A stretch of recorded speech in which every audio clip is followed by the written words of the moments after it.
In this demo, we'll implement a filter on name when getting cities.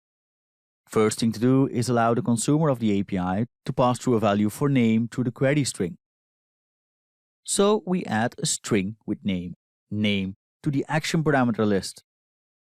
This isn't a complex type, nor a form file or collection, and it doesn't match any parameter name from the route template. So thanks to the API controller attribute, this will be bound from the query string. If you want, you can still add the from query attribute. This is sometimes done for readability purposes, but it's up to you.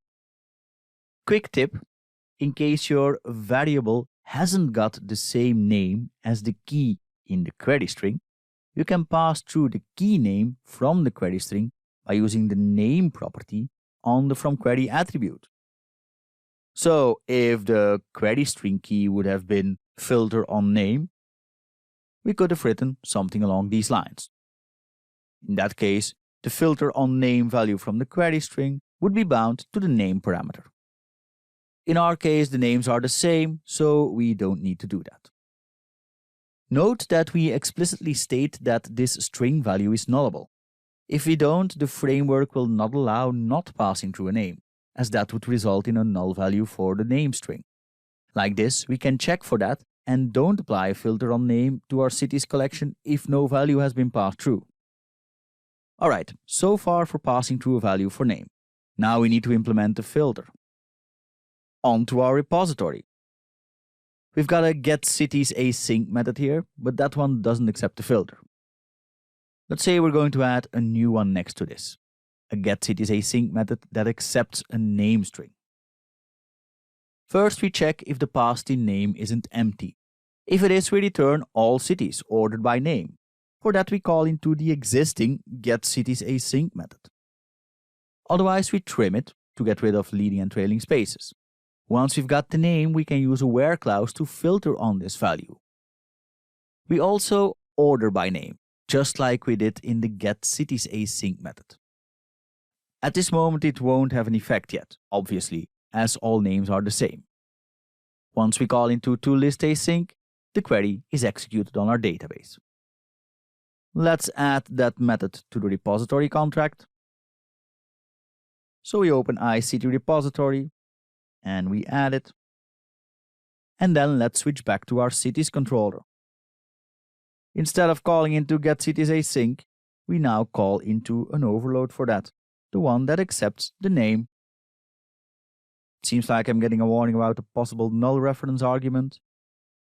That's a small mistake. Let me fix that here because we do want our name to be nullable. Alright, there we go. That's it already. Let's get this running and let's fire up Postman. I've got a request lined up here to get a filtered list of cities. We send the get request to API/cities and we pass through Antwerp as value for the name filter.